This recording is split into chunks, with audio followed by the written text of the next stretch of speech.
Detroit down to Houston and New York to LA, where there's pride in every American heart, and it's time we stand and say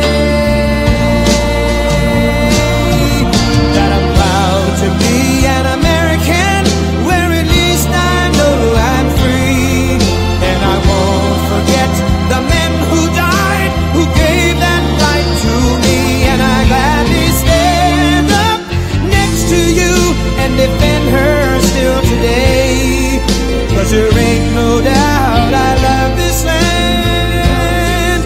God bless the USA.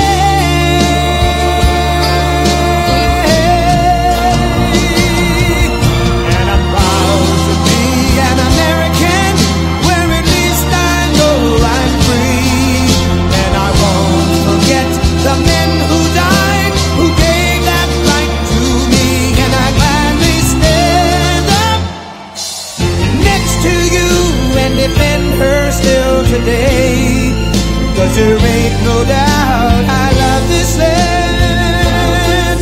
God bless the USA.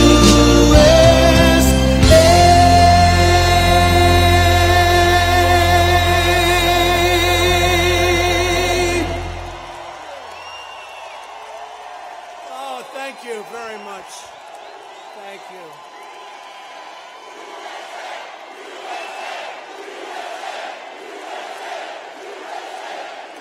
Thank you very much. I can't believe, I've never seen rain in North Carolina. It's raining, but we're going to start. There are a lot of people trying to get in. Should we start or should we wait about an hour? Thank you, thank you. And thank you to my friends right here. You've been with me from before I started, right? Thank you very much. Thanks. Hello, North Carolina. Thank you very much. And I'm really glad to be back in Charlotte with thousands of proud, hard-working American patriots. And I can't wait to be back here for the 2020 Republican National Convention.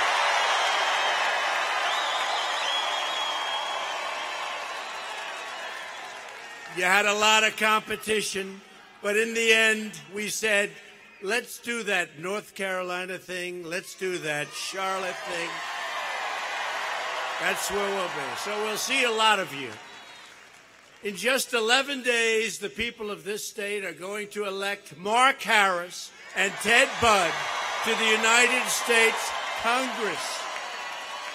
They will be incredible fighters and have been. They've been fighting all their life for great things, and they're fighting for your interests, including lower taxes, strong borders, great health care, protecting pre-existing conditions, and removing job-killing regulations, which we've done more of than any administration ever. Early voting is now underway, so if anybody wants to leave, we'll save your place. You can come right back, go out and vote. Otherwise, definitely on November 6th, right? Did you vote yet? Did you vote? Whoa. Whoa. Whoa.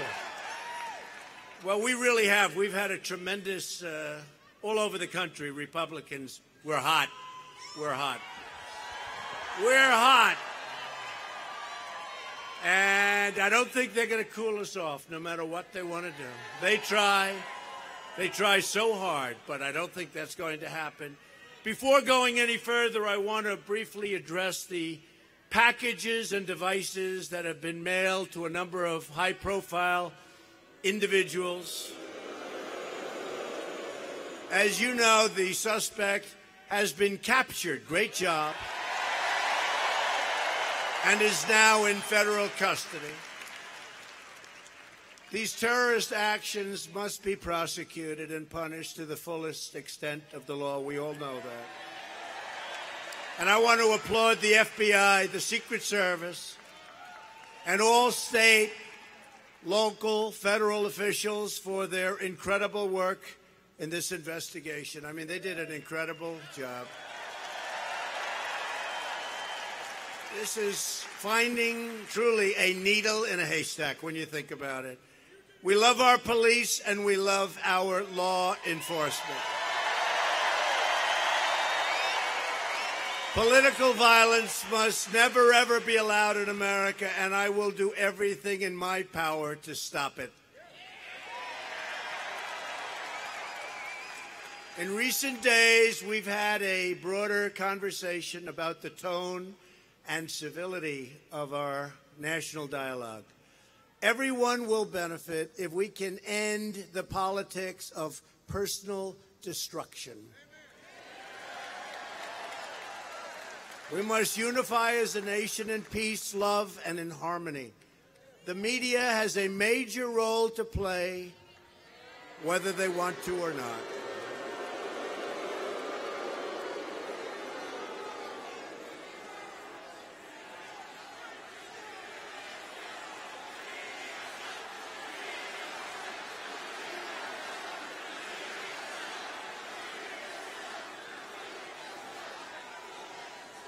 And they do indeed. They have a major role to play as far as tone and as far as everything.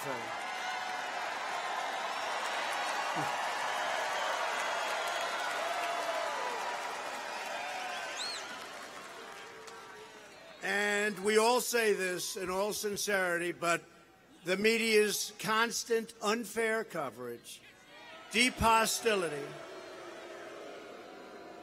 and negative attacks, you know that, only serve to drive people apart and to undermine healthy debate. For example, we have seen an effort by the media in recent hours to use the sinister actions of one individual to score political points against me and the Republican Party.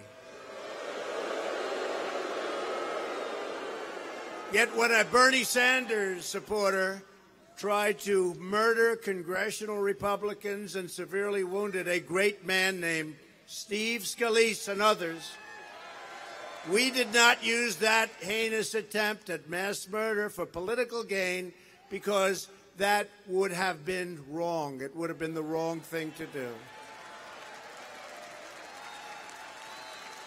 Many other examples could be brought up.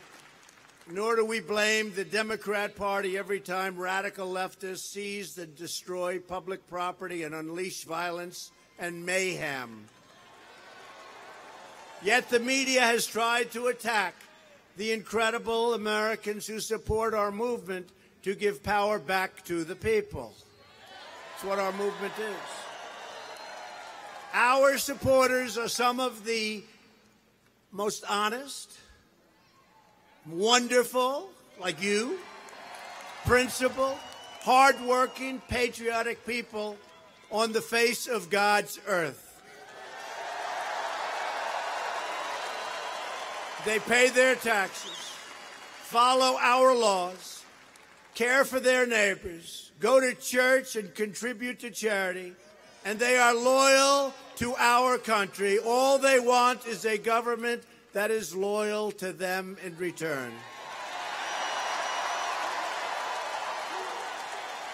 And that's what they are getting from me, and that's what they're getting from my administration.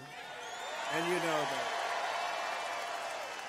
But despite all of this, just came out, 94% of the press I get is negative. Even when I do something wonderful, it's negative. Even when we do great things, you look at North Korea, how good are we doing?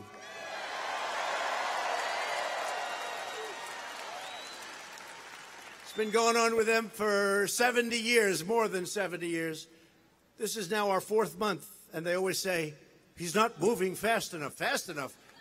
If I wasn't here, you would have ended up in a world war. You watch. I mean, you would have ended up in a world war.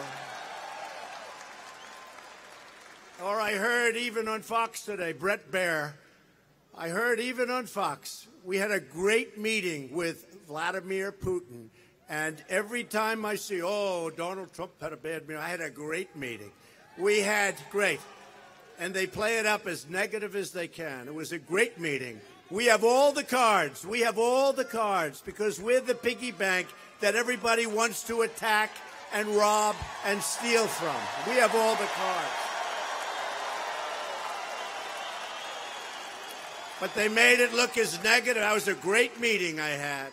They make it look, all of them, as negative as possible, almost all of them. Or if you take a look at what we're doing with NATO, where for many years they're not paying their bills.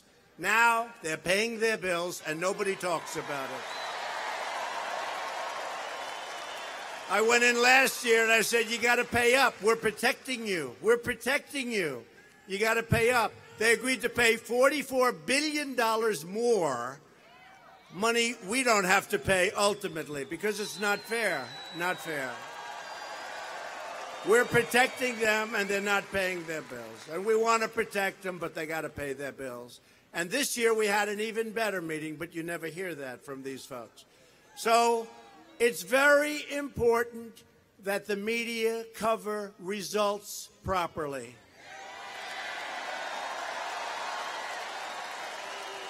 And I could stand up here, I could give you all night long other examples, but these are just a few quick ones. I just heard the one with Russia. I'll tell you what, the worst thing that ever happened to Russia is when I won the election. That's the worst thing. Unbelievable.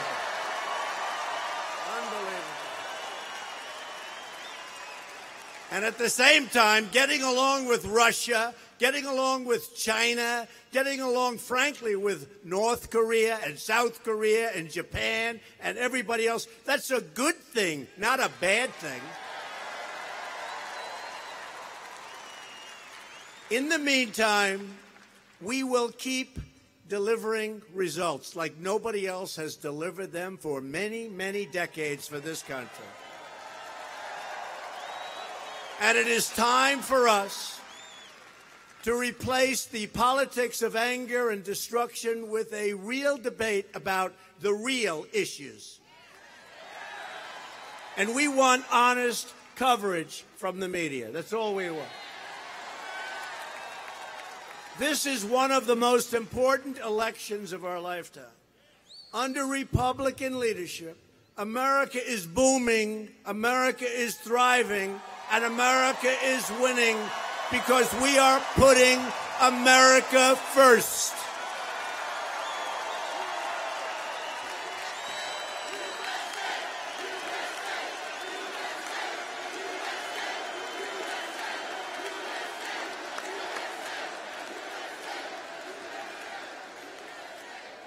So true. We're putting America first. When have you heard that last? It's been a long time, hasn't it?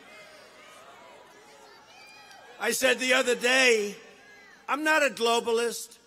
I'm a nationalist. And they said, oh, that's so terrible. Terrible. They said, that's so terrible. No, I'm for us. And you know what? We're going to help the globe. But we have to help ourselves as well.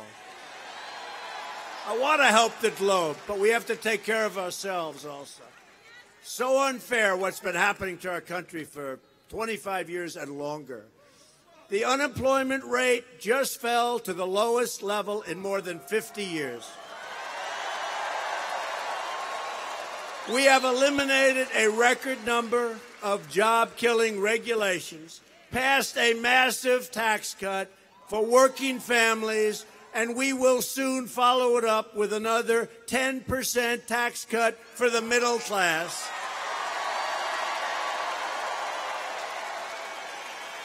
We are taking care of our great veterans, and our military will soon be more powerful than it has ever been before.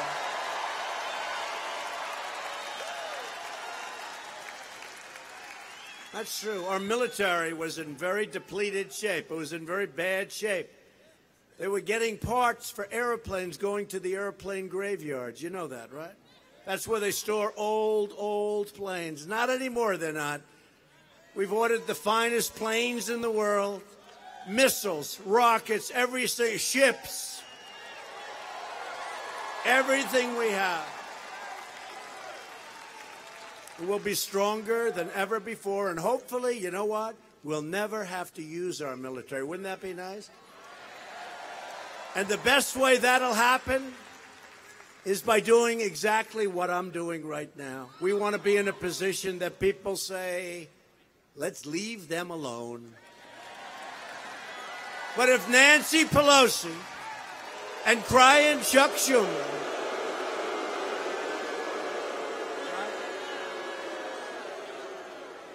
Nancy Pelosi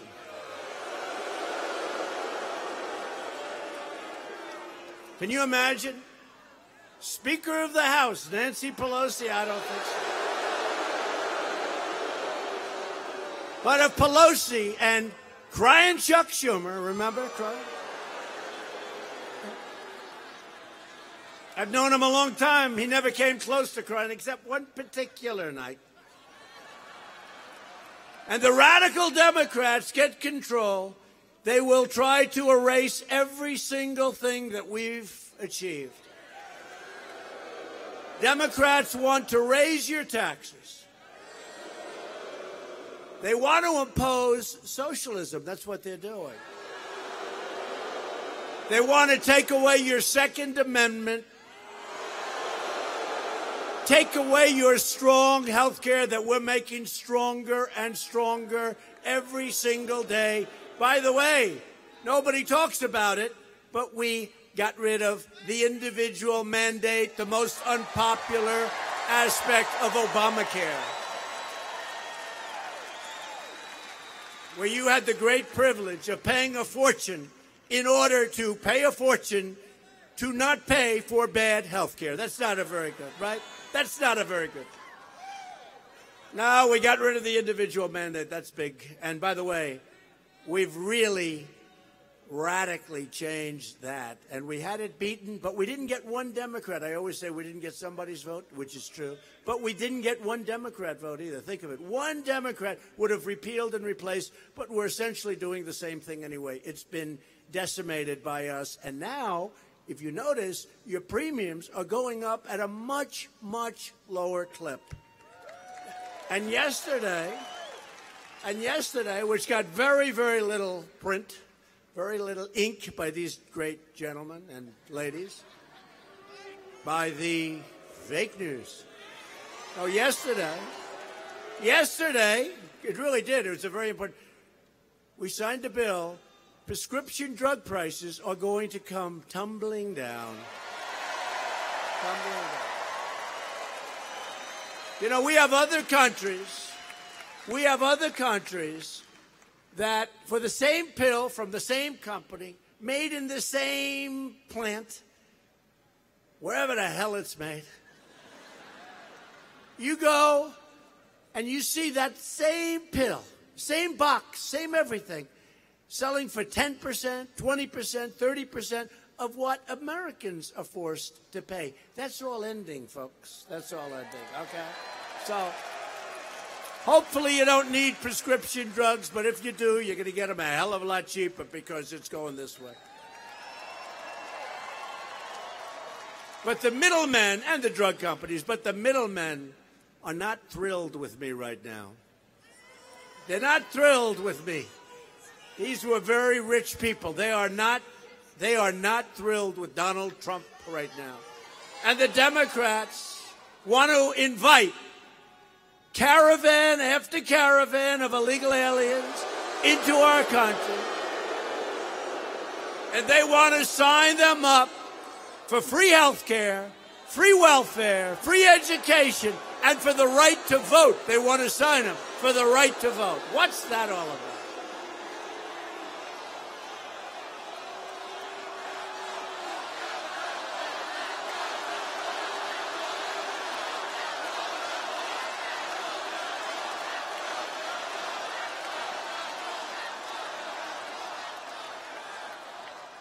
The right to vote. You ever hear that one? Illegal alien has the right to vote. There's a town in California where they actually tried to take over the town council. All illegal aliens running the town council. That sounds like a great idea. I wish they became so activist in their own countries. Wouldn't that be good? Wouldn't that be good? Let them go take over the councils in their country. And look, I want them to come into our country, but they have to come in legally, and they have to come in through merit, the merit system. We have millions and millions of people right now online. They've been waiting sometimes 10 years. They did it right. They went through. They did everything. They signed every paper. They're waiting proudly online. They're going to be admitted soon and all of that. And it's so unfair to them to have people just walk across the border because our Democrat laws are no good, because we have laws that are the laughing stock of the world because of the Democrats. They're the laughing stock of the world. Catch and release. We caught them. Release them. We caught them. Release them. Think of it. Think it. Visa lottery. Visa lottery. Boom. Who is this? Who is this? And then when they turn out to be not so good, we say, I wonder why. Well, maybe the country's giving us their worst in those lotteries. Does that make any sense? Do you think the country is saying, let's get our best people, our greatest people, let's put them in the lottery so that the United States can have them? Or do you think maybe they're going the opposite route? I think maybe the opposite route, right? Or chain migration. How about that one? How about that one? Chain migration, where we had this bad guy come in from a certain country, and he brought his mother and his father and his uncle and his grandfather and his grandmother and his brother and his sister and his aunt and his uncle and probably a lot of people that had no relation to him whatsoever. I think it was 22 people, but perhaps they'll be able to figure it out. And he's driving down the West Side Highway, this beautiful park along the West Side Highway in Manhattan that I know very, very well, and he decides to kill people. And so he takes the car going 60 or 70 miles an hour, far above the speed limit, and he turns it right into a park where people are jogging, where people are working out, where people want to look so good. They leave their apartment to work out, to run along the Hudson River, so beautiful. And he goes 70 miles an hour, boom, and he kills 8. And he badly, badly, badly hurts it. Nobody ever talks about 12 people, missing arms, missing legs, missing everything. Just so sad. And he brought in 22 people. This is what we have. Nobody working. He brought in 20. That's called chain migration. It's from the Democrats, and we don't want it anymore. Right? A vote for Democrats is a vote for open borders and a vote for tax hikes. I don't know. I don't get that one. I think I would be a failed politician if I had to really promote open borders. Everybody comes in. Everybody comes in. Come on in. We pay for all of the things we just went over. I couldn't do it as a politician. You know, to be successful in life, you have to believe in what you're saying. And I can't believe that many of these Democrats that have gone so far left, I knew them. And when you say the wall, first of all, we started the wall. But more importantly, many of these Democrats, almost all of them, including Schumer, including Crooked Hillary, including everybody, many of these Democrats approved the wall in 2006.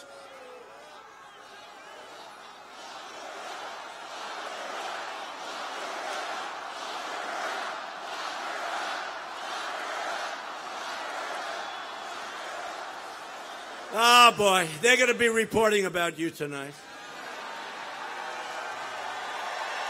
They're going to be reporting.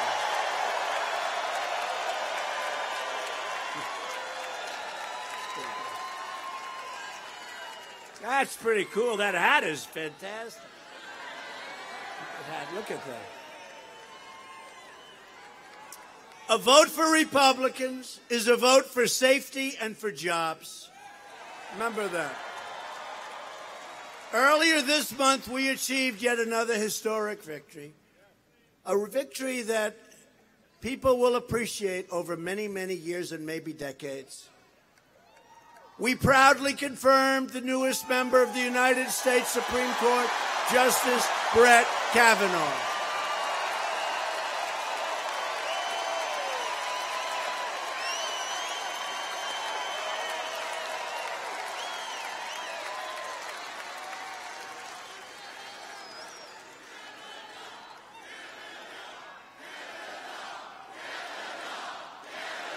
Good.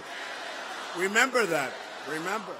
Remember when you're going in to vote. Remember what you're saying. Because nobody has ever been treated more unfairly than Brett Kavanaugh. What happened to him and his family was an absolute disgrace. And by the way, we have many women here. Remember, I won women. Remember how we have many women here. We have many women here, some of whom have been with me, like this whole group, from the beginning, from almost before the beginning. We have many, and as I'm saying how unfairly he's been treated, they're all nodding. Look at you. They're all nodding their head. He was treated very unfairly, but you know what? We won, and he's going to be there for many, many years. And we put another great one there, Justice Gorsuch. You know that, Neil Gorsuch. Those are two great people, scholars, brilliant, genius, number one in their class, number one at Yale, number one at Yale Law. One of the greatest records you've ever seen. I used to hear about now Justice Kavanaugh. I used to hear 10 years ago. They said, there's a young man named Kavanaugh, Brett Kavanaugh. He's going to be a Supreme Court judge someday. I said, well, I'll never have anything to do because I'm having a lot of fun building buildings. I'm not. Why do you mention it to me? And look what happened, right? Look what happened. We had a lot of fun.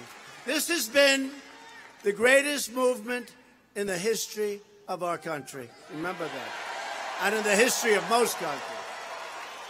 Don't let them take it away with the false reporting and everything else. Don't let them take it away. This will be the election of the Kavanaughs and the caravans and law and order and tax cuts. And you know what? This will be an election, frankly, of common sense, right? It's common sense.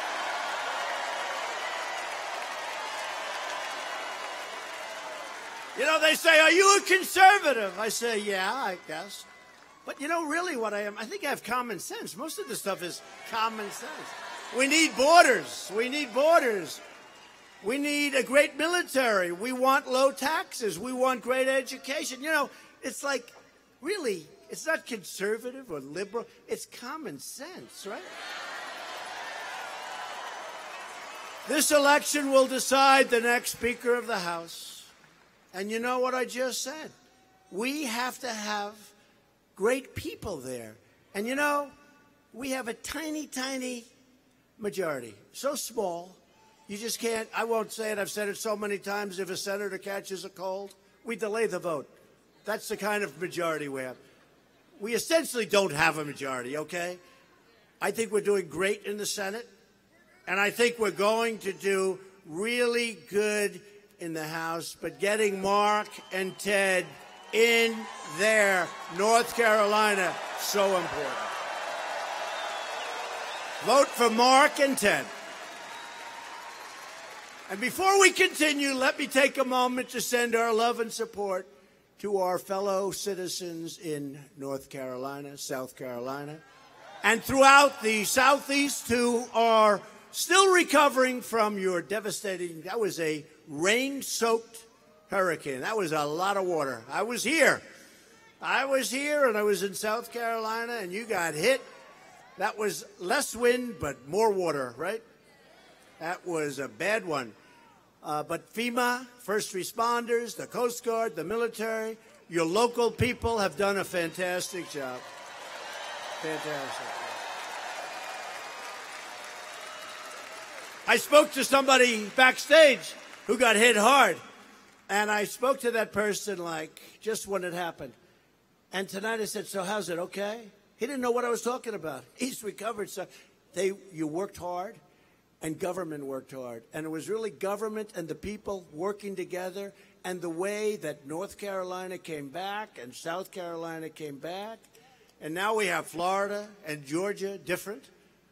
Michael, that was a different kind. Less water, but those winds were about as big as anybody's ever seen. They just wiped out. They ripped foundations. They didn't just knock a house down. They ripped the foundations out. That was like a massive tornado. The damage is incredible. I've never seen anything like it. Never.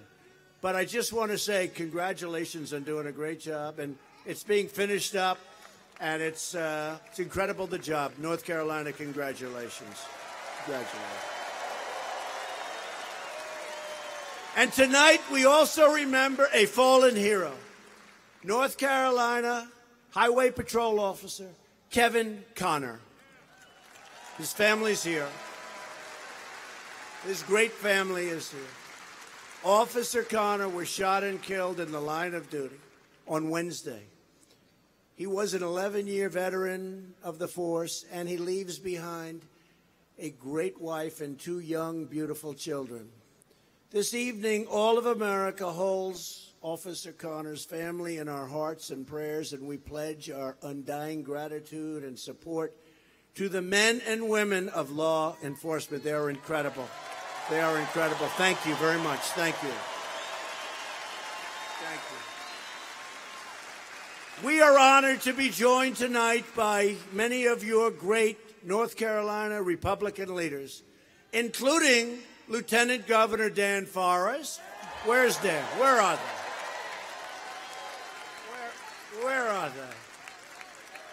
Where are they? Where's Dan?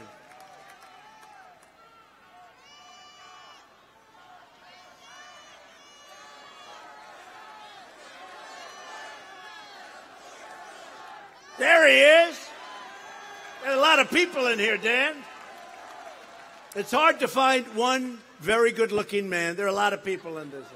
Thank you. Dan, thank you very much. Great job. And tell your son to get his cold better. Dan said, "Sir, this is my son. I'm so proud of him. Sir, he has a cold. Don't shake his head." And what did I say, Dan? I said, "Dan, thank you very much," right? Tell him to take care of his cold. Another man who has been such a help to me in Washington, a really good guy, works hard, loves the people of North Carolina, Senator Tom Tillis. Tom? Where's Tom? Where's Tom? I found him. There's a lot of people, Tom. Great job, Tom Tillis. Great job. They're toying with me. They're putting all these people in different locations. Usually they have them like in one location. Sir, everybody's on the right. Now they have them all over the place. Thank you, Tom. Thank your family, too. Great job. And Representative, he's got the greatest name in all of politics, Patrick McHenry. If you can't win with that name. Where's Patrick? Now, look at him. He's over in a different location. Patrick, they're toying with us. Patrick McHenry, greatest name in politics, and one of the most talented people in politics. Maybe that's more important to me, Patrick. Thank you. You do a fantastic job.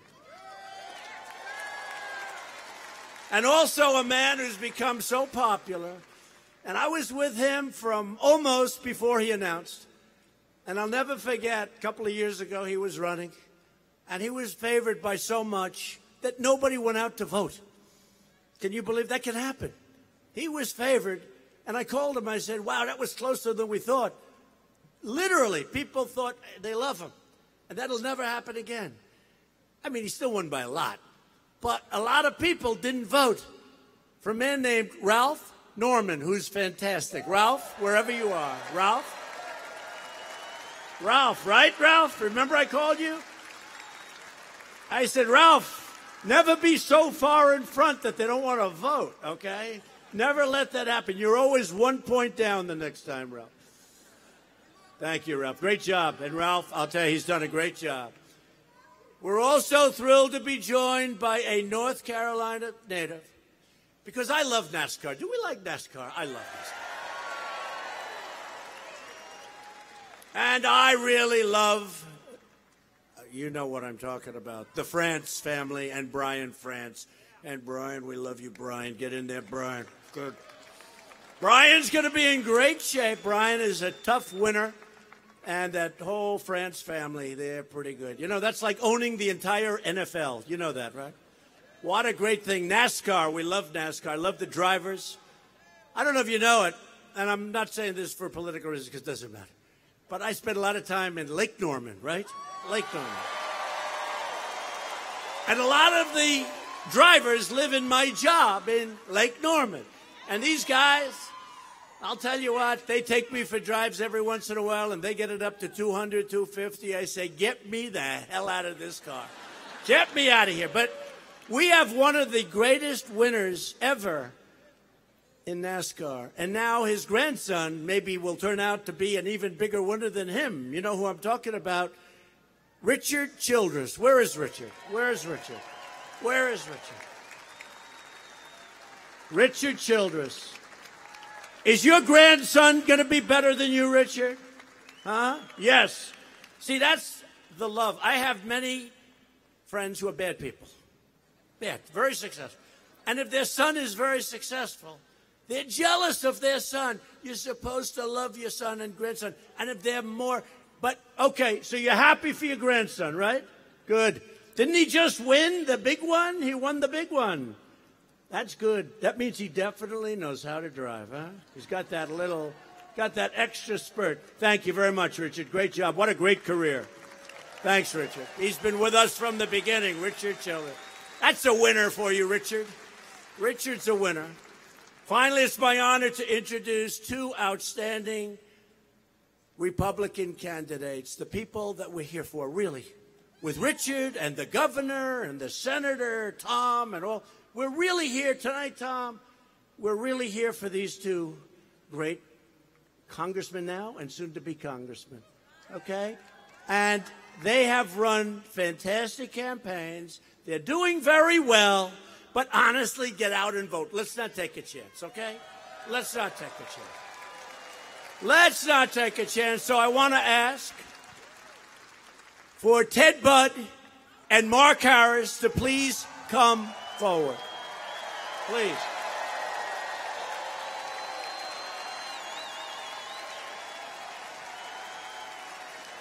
Ted Budd is a champion for the people of this state. He voted to cut your taxes, protect your pre-existing conditions, build the border wall, which we're working on, and wait till you see what we're doing next week. You're not even going to believe it. And protect your Second Amendment rights. And Mark Harris is another true fighter for North Carolina. He will vote to protect your jobs and cut regulations like never before, because that's what we're doing. He will vote to save your health care, secure our border, and stop illegal immigration. Ted and Mark, say a few words. Come on.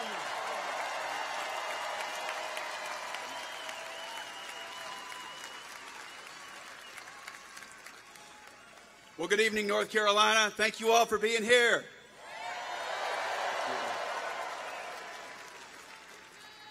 So, Mr. President, I want to thank you for your hard work. You're traveling all over this country, trying to get great members of Congress elected and reelected, too.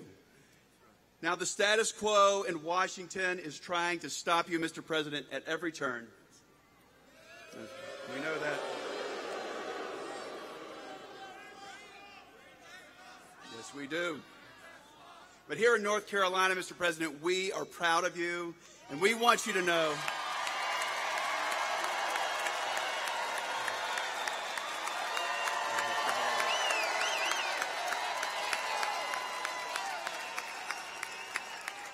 Mr. President, we have your back here in North Carolina.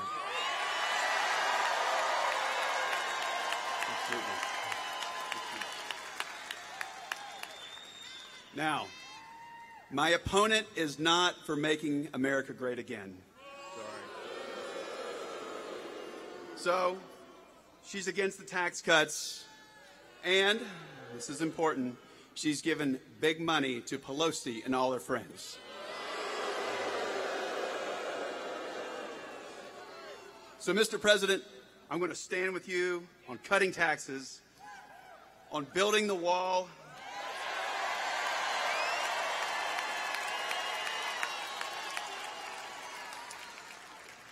and draining the swamp.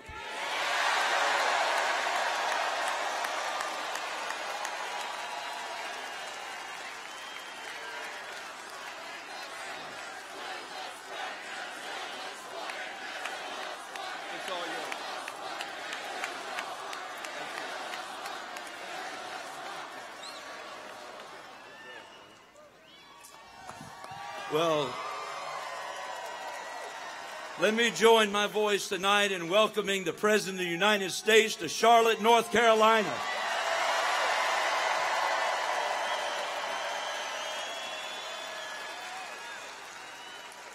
We are so excited about where we find ourselves tonight.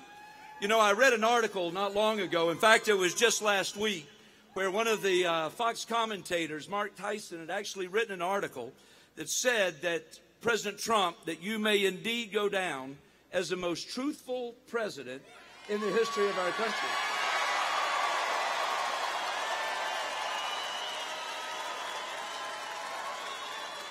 And what really got my attention was when you read through the article, he built the case in an incredible way, because he reminded us that it was Donald J. Trump that promised us that if he got elected president, he was going to move the U.S. Embassy in Israel from Tel Aviv to Jerusalem, and he got it done.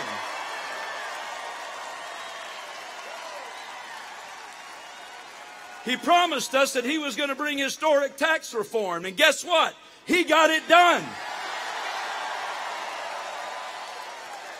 He told us he was going to roll back regulations and stimulate this economy, and guess what? He's gotten it done.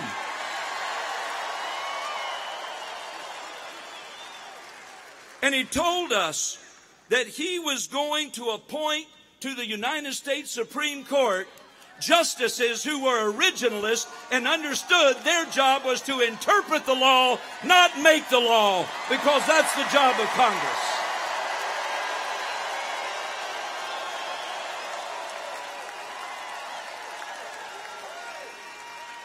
And the only things that haven't gotten done yet, we're going to do it in 2019 when the Congress convenes, because we're going to hold the Republican majority in the U.S. House and the U.S. Senate. Mr. President, I want to join you, and let's get the job done. God bless you. God bless America.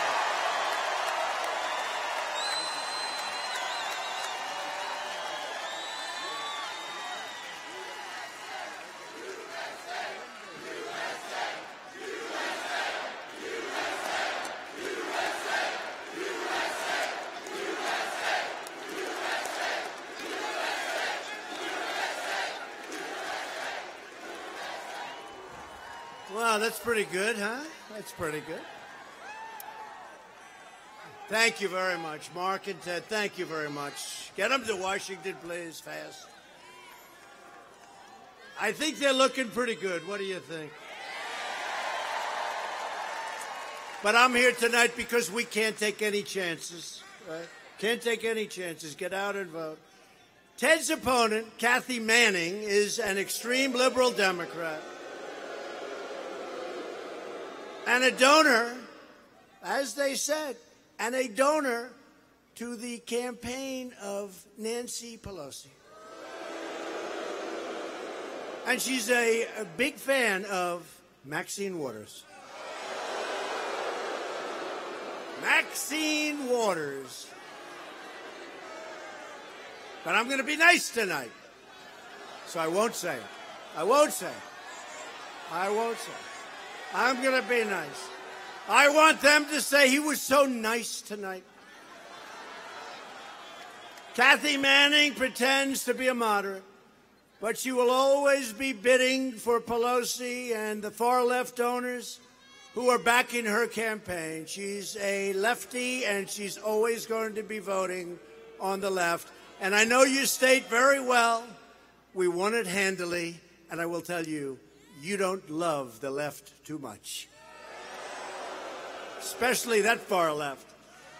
She wants to raise your taxes, and she is for massive giving of amnesty. So that's the end of her. Mark's opponent, Dan McCready, is another extreme liberal trying to fool voters into believing he's a moderate. Dan McCready will be a vote for Nancy Pelosi and Waters and her radical agenda every single time. Every time. You know, a lot of them were unpopular, like in the state. They say such nice things about me, it's incredible. They're never going to vote for us. They say nice. In West Virginia, I have a situation, I like him, but he's never going to vote for us. That's the problem. We have so many states where I won with, by the way, our great Vice President Mike Pence. Mike and Karen Pence. Mike and Karen doing a great job. But we won by a lot. And some of the ads are like they're ads from me. I said, I didn't know there were Republicans. They're Democrats. They're so nice. But a vote for any Democrat anywhere in the country is a vote to put Nancy Pelosi in the Speaker's chair and to put far-left Democrats in charge of every committee and investigation in Congress. Our Congress will come to a halt. A vote for Democrats is also a vote to destroy Medicare. A majority of Democrats on the ballot for Congress have already signed up for a government takeover of health care that would eliminate the private insurance of 5.4 million people from North Carolina. You don't want that. And you'll have to wait. You'll have to wait like our great soldiers, our great warriors. They had to wait for 2 weeks and 3 weeks and 7 weeks to see a doctor. Do that plan. You'll be waiting for 7 weeks to do that also. We have people from other nations where they have something similar. They come here when they need help because they don't have good medical care and they have to wait so long. The Democrat plan would just obliterate Medicare and terminate Medicare Advantage for almost 7. Do you know about this? Has anyone heard this? It will obliterate 700,000 North Carolina seniors who have been paying for this for years will not be taken care of anymore. Republicans want to protect Medicare for our great seniors who have earned it. And frankly, if you know about this stuff, they paid for it. They've been paying for it for many years. And Republicans will always protect Americans with pre-existing conditions. The Democrats will also destroy health care by giving free health care to illegal immigrants and much more than that. As we speak, the Democrat Party is openly encouraging millions of illegal aliens to break our laws, violate our borders, and bankrupt our country. That's what has to happen. Democrats' extreme immigration policies will overwhelm your schools, your hospitals, and communities and strain public resources to the breaking point. And Democrat sanctuary cities, a term you don't love too much around here, release criminal aliens straight out of jail and right onto your streets. Congratulations. Republicans believe our country should be a sanctuary for law-abiding Americans, not criminal aliens. And the Republican Party will always stand proudly with the heroes of ICE and Border Patrol and law enforcement. And we started the wall, and we'll finish the wall, but we have to do it faster. We want the money to finish the wall. And watch next week what's going to happen. Just watch. It'll be exciting. Going to be exciting, Tom. It's going to be great. If you want to uphold our laws, our borders, and our way of life, you need to vote for Ted Budd and for Mark Harris. Go out and vote for This election is about borders. This election is about jobs. In less than 2 years, we have created more than 4.2 million new jobs and lifted more than 4 million Americans off of food stamps. We've created almost 500,000 new manufacturing jobs.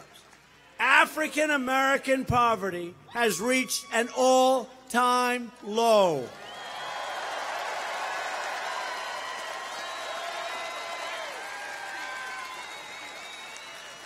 African American, Hispanic American, Asian American unemployment have all reached their lowest rates in the history of our country. That's not bad.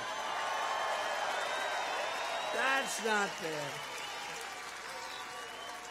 That's not bad. That's going to be a good soundbite of the debate.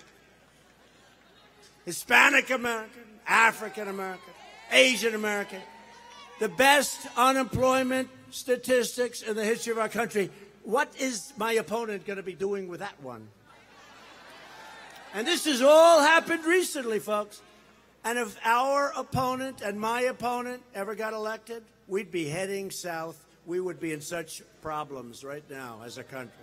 It was going that way. You know, it was going that way. You know, every time I come to a venue like this, or any venue, almost every time somebody comes back and says, big guy backstage, and he goes, "Sir, thank you very much for saving our country. Thank you very much."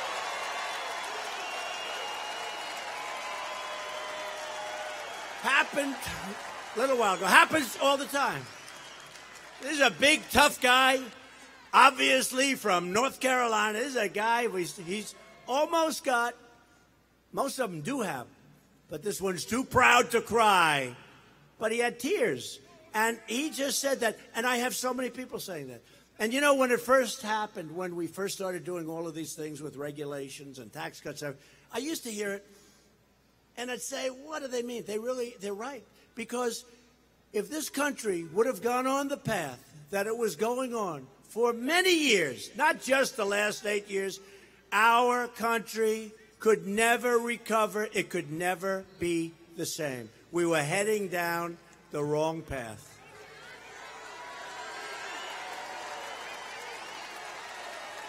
And I didn't save it. We all saved it. Because I said before, the greatest movement in the history. This is the greatest political movement in the history of our country.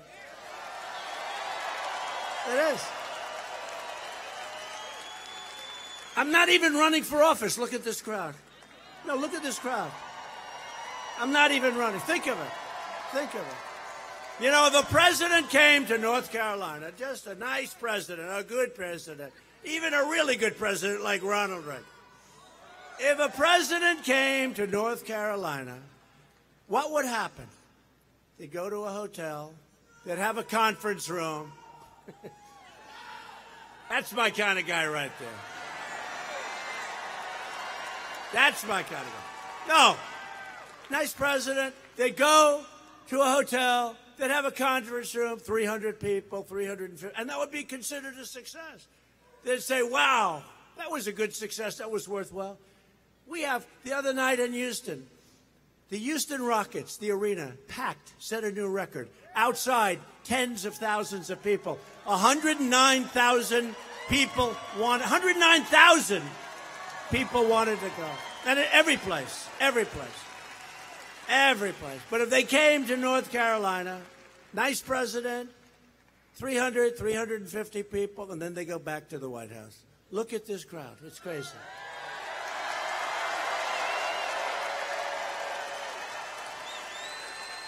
Go out and vote for Mark and Ted. Now, the thing I failed with, because it's not historic, you know that. You know what I'm going to say. I failed with women because women's unemployment only fell to 3.6%, which is only the lowest in 65 years. Everyone else is historic. Sorry. We're going to get it. I've been saying this. You know what? I've been saying this for 2 months. And every month, every week, I say, give me the number on the women. because we're very close to historic. I want to get rid of the 65 years. The best number in 65 years. But African Americans have done better. Asians have done better. Hispanic Americans, because theirs isn't history. But we will come through for the women soon. It's this close. I want to get rid of the 65 years. It's not good enough. Anybody else would be very happy. I'm not happy with that one. Earlier this month, I announced that we are replacing the horrible NAFTA deal.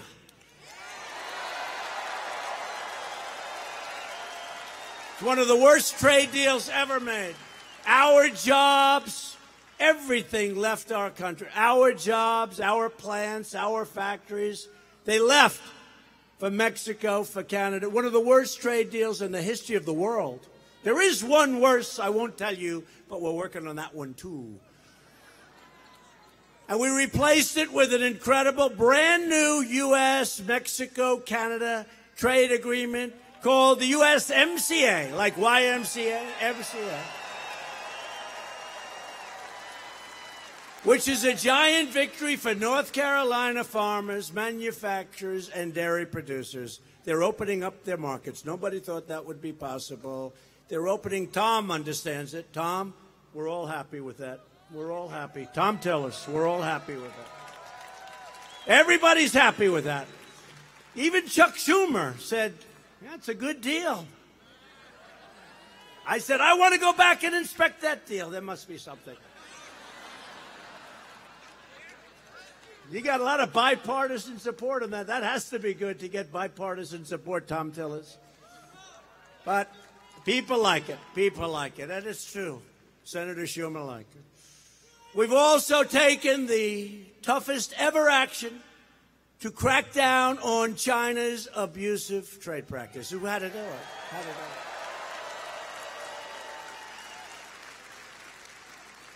China's been taking hundreds and hundreds of billions of dollars a year out of our country for many years. We have helped rebuild China.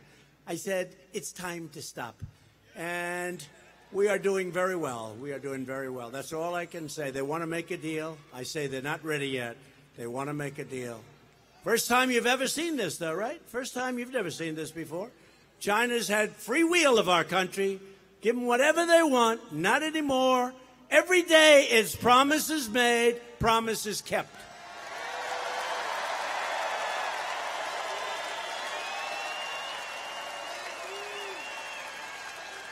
You hear that, Childress? You hear that, Mr. Childress, with those racing cars? You got to be crazy to drive those cars. We're bringing down the price of prescription drugs. Americans are tired of subsidizing the lower prices for other countries, and that's how it happened. By paying the highest prices, we pay the highest prices anywhere in the world. Congratulations, everybody. Yesterday, we just did something that was so terrific with Secretary Azar, a great gentleman, and we took the historic action to stop global freeloading and put American patients first. We're putting our people first. And I'm very proud because Senator Tillis and others have really helped on this. We have approved, after 44 years, patients get life-saving treatments that we passed. It's called Right to Try. You know that, right? We have the greatest research in the world, the greatest drug companies in the world, the greatest doctors in the world. We have the greatest. And it would be online. It's a pipeline, and it took 12 years, 14, 15 to get something. We've got it down to a much shorter period, like 4 years, maybe less. But we have to be careful. But we have, in some cases, drugs or treatments or therapies that are fantastic. They're really looking good. And there was no way legally you could do it to help somebody who was terminally ill, very ill, terminally ill. We couldn't use it. People were leaving the country. If they had money, they'd go all over the world. They go to Asia. They go to Europe. They go to Africa. They go all over the world looking for a cure because we couldn't do it. And it sounded like, for me, not even a contest. Now, you have what's called, it's the name of the bill, the right to try. Right to try. and it's had an amazing impact. I signed it 2.5 months ago, and I'm so proud of it. Went through Congress, went through the Senate. Tom helped. They all helped. And I'll tell you what, it's great. And you know what? We've had some incredible stories. We've had some incredible results. And one of the things is you really do know whether or not something works, okay? You really do know. But we've had some incredible. So it's right to try. Hopefully, nobody in this room needs it, right? We don't want it. But if you need it, you can have the best in the world without having to go around. It's called hope. Hope. We passed Veterans' Choice, giving our veterans the right to see a private doctor, and the landmark VA accountability law to ensure anyone who mistreats our veterans will be fully accountable. That's right. You're fired. Get out. Boom. You're fired. We secured $700 billion last year and $716 billion this year to fully rebuild the United States military, all made in the United States. Everything built in the United States.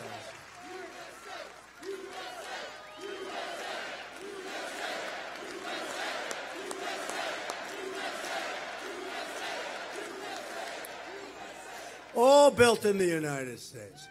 At my direction, the Pentagon is now working to create the 6th branch of the American Armed Forces, the Space Force. Very important. Very important, cutting edge. It's all heading out to space. I hate to say it. Whether we like it or not, it's all heading out to space, so we have tremendous support. We have tremendous support. Remember all that support, Tom. We have great support. Everybody loves the space, and this is where it's at. This is where it's at. Whoa! Whoa!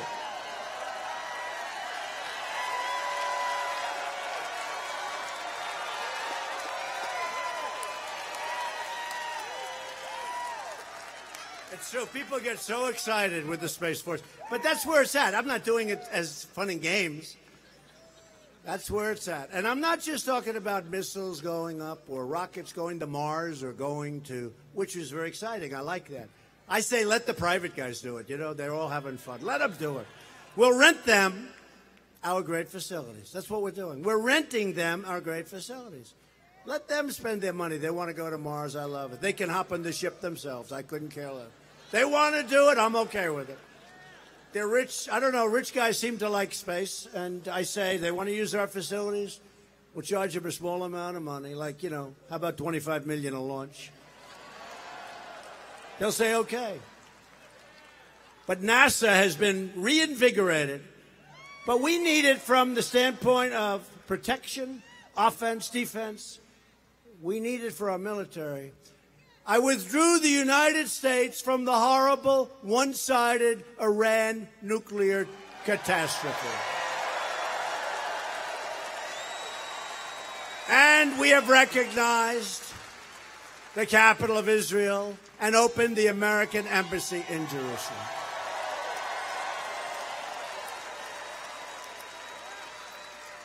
And instead of spending $1.1 billion, I opened it up for $400,000. You know that. You know.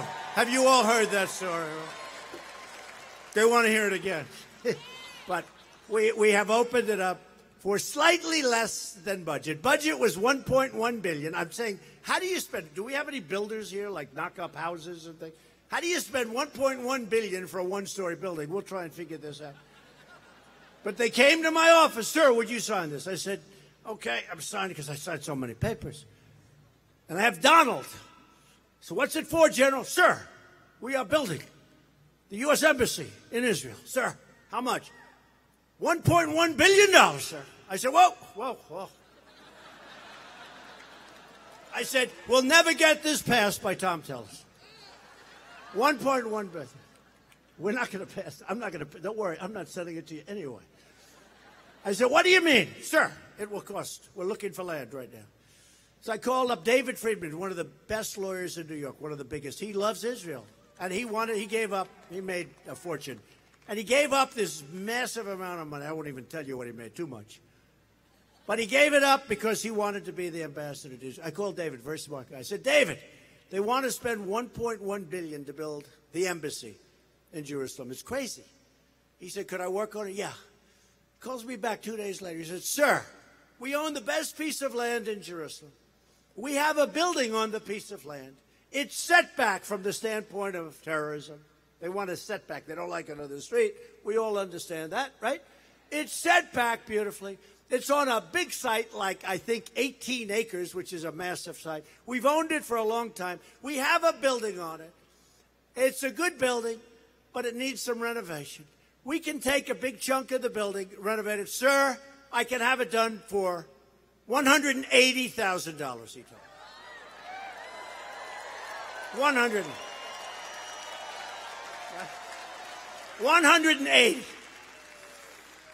So I said, wait a minute. It's the first time I've ever done this in my life. I shouldn't tell you this. I'll get in trouble. They'll get me in trouble. I said, wait a minute, David.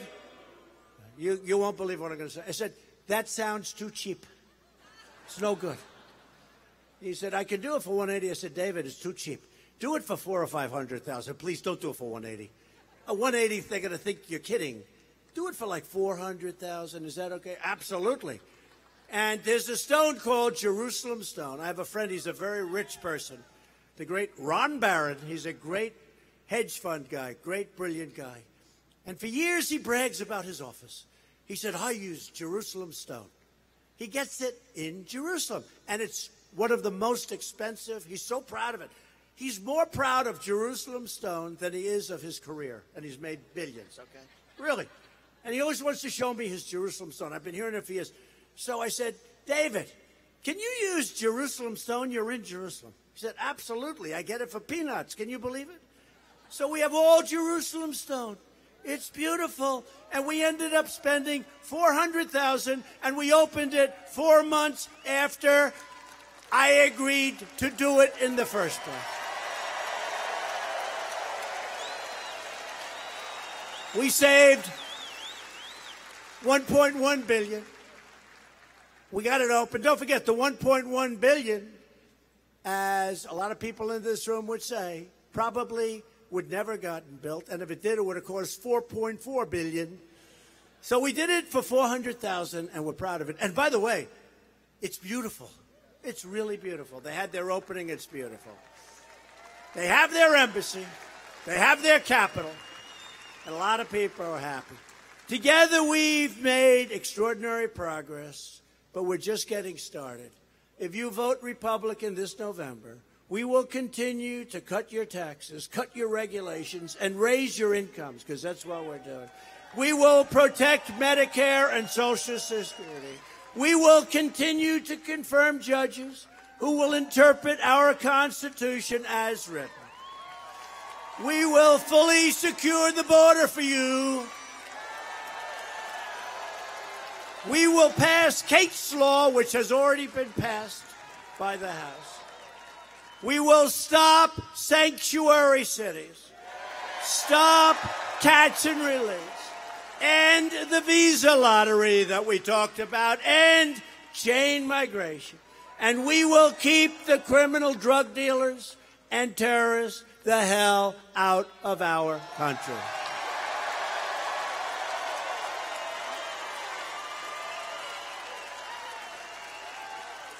We will lift millions of our citizens from welfare to work, dependence to independence, and from poverty to prosperity. That's what's going to happen.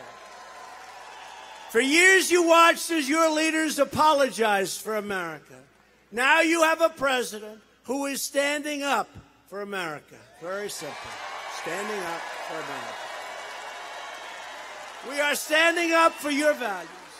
We are standing up for North Carolina. And we are standing proudly up for our great national anthem. To continue our incredible momentum, you need to get your friends, get your family, get your co-workers, and get out and vote for Ted Budd and Mark Harris and vote Republican. We're going to win. Loyal citizens like you help build this country, and together we are taking back our country, returning power to you, the American people. We stand on the shoulders of brave Americans who crossed the oceans, tamed the wilderness, secured our independence, won 2 world wars, and built the greatest country and most powerful military in the history of the world. American patriots defeated fascism, vanquished communism, and delivered millions into freedom. Our ancestors put down the mighty railroads, linked up the roaring highways, dug out the Panama Canal, and planted an American flag on the face of the moon.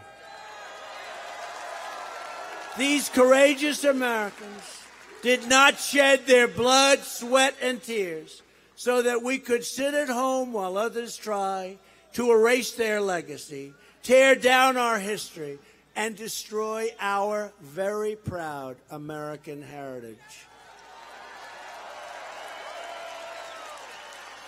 For the sake of freedom and for the sake of our children, we are going to work, we are going to fight, and we are going to win, win, win, and we are going to keep on winning. We will not bend. We will not break. We will never give in. We will never give up. We will never back down. We will never surrender. And we will never, ever lose. We will only fight to victory every single time.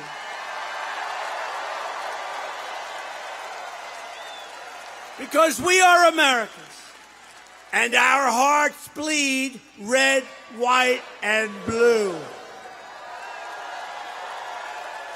We are one people, one family, and one glorious nation under God. And together, we will make America wealthy again. We will make America strong again.